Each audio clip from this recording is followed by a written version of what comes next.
Sobat penyintas, jalan-jalan ke Sumatera Utara belum lengkap nih kalau belum melihat alat transportasi bentor atau becak motor. Alat transportasi ini kebanyakan menggunakan mesin lawas yang sangat populer dan sekarang jumlahnya semakin sedikit.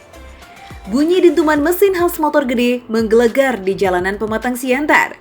Lebih dari 4 dasawarsa kendaraan bermesin BSA ini warawiri mengantarkan penumpang.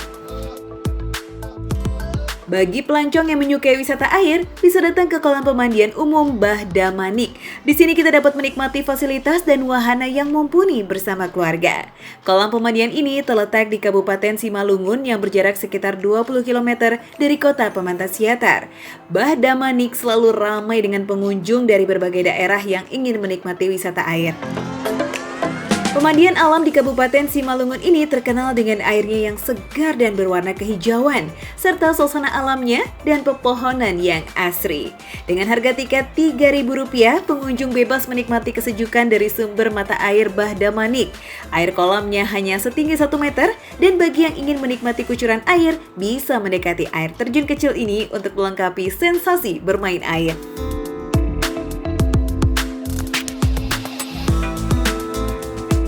Sobat penyintas, bekerja merupakan kegiatan untuk memenuhi kebutuhan ekonomi. Namun dalam menjalankan kegiatan tersebut sudah seharusnya tetap waspada akan potensi kecelakaan kerja. Seperti kasus kebakaran pabrik korek api gas yang terjadi di Binjai, Sumatera Utara ini. Menurut info yang kita terima, itu ledakan dari bagian belakang, Mbak. Baik, sudah ada informasi terkait penyebab ledakan ataupun yang kemudian menyebabkan kebakaran, Pak Yani? Untuk informasi itu mungkin kita menyerahkan sepenuhnya ke pihak kepolisian. Sebuah kebakaran terjadi di tempat perakitan korek api di Desa Sambirejo, Kecamatan Binjai, Kabupaten Langkat, Sumatera Utara. Musibah yang terjadi pada bulan Juni tahun 2019 ini mengakibatkan 30 korban jiwa, 4 diantaranya masih anak-anak.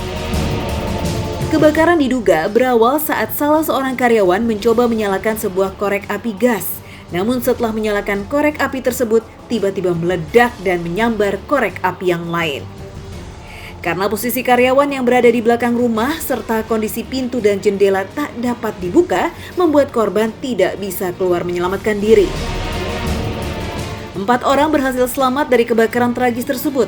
Salah satunya adalah Devi Novitasari. Ia menuturkan saat itu menyempatkan diri pulang ke rumah saat jam istirahat. Waktu jam istirahat, Pak. Jadi itu kejadian pada saat jam istirahat? Iya. Kenapa nggak banyak yang keluar? Nggak tahu, karena cuman kalau pulang istirahat cuman saya gitu, karena rumahnya kan nggak jauh dari pabrik gitu. Waktu istirahat yang berlangsung selama setengah jam dimanfaatkan Devi untuk pulang.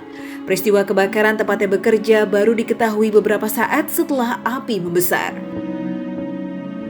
Istirahatnya biasanya dari jam 12 sampai jam setengah 1. 12 sampai setengah 1, jadi Anda memang pulang pada saat itu? Nah, ketika Anda pulang, ini meledak? Nggak ngerti gitu, tahu-tahu dengar kabar bahwasannya udah terbakar gitu. Oh, Anda nggak lihat? Enggak. Jadi baru terbakar, baru saya lari, lihat Oke, ke pabrik. pada saat Anda ke sana, seperti apa Kejadiannya? Ya, kelihatannya seperti apa? Ya udah terbakar gitu, udah api pun udah membesar. Menurut pengakuan Devi, ada beberapa pegawai yang saat istirahat sering dikunjungi anak mereka. Hal inilah yang membuat 4 orang anak menjadi korban kebakaran tersebut. Nggak boleh sebenarnya. Ada aturan yang tidak boleh? Ada, nggak boleh. Kok bisa masuk? Karena kan mereka jam istirahat nih, pingin ngeliat ibunya gitu. Nanti mereka keluar lagi. Gimana? Waktu jam istirahat kan, si anak-anak tadi kan ada yang sekolah. Jadi bisa jumpain ibunya gitu. Kebijakan dari perusahaan sendiri tidak memperbolehkan karyawan untuk membawa anak. Namun peraturan ini sering diabaikan oleh karyawan yang kebanyakan seorang ibu. Enggak ya, sebenarnya nggak boleh. Udah diperingatin juga nggak boleh. Novita baru mengetahui ada beberapa rekannya yang selamat dari kejadian kebakaran itu. Dirinya sempat melihat 2 orang temannya di luar lokasi kebakaran. Waktu udah kebakaran, baru nggak lama kemudian baru nampak mereka keluar juga gitu. Selama 7 tahun bekerja di perusahaan korek api gas tersebut, Devi menuturkan sering terjadi insiden kebakaran kecil. Bahkan dirinya pernah mengalami insiden kecil itu.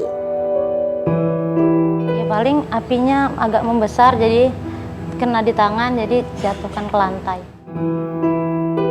Insiden korek api terbakar biasanya disebabkan ketika pemasangan nozzle yang kendur sehingga terjadi gas keluar yang menyebabkan terbakar.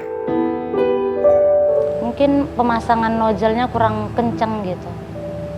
Pemasangan apanya? Pemasangan nozzle-nya. Nozzle itu apa yang buat cekrek itunya gasnya? Yang untuk masukkan gasnya. Oh, gasnya nggak kuat. Jadi dia keluar. Iya. Kebakaran yang merenggut banyak korban jiwa dari sahabat Devi membuat dirinya mengalami depresi hingga mengalami keguguran. Ya gimana ya, depresi, kehilangan teman banyak banget. Ya. Pikiran. Karena sehari-hari saya bercanda dengan mereka.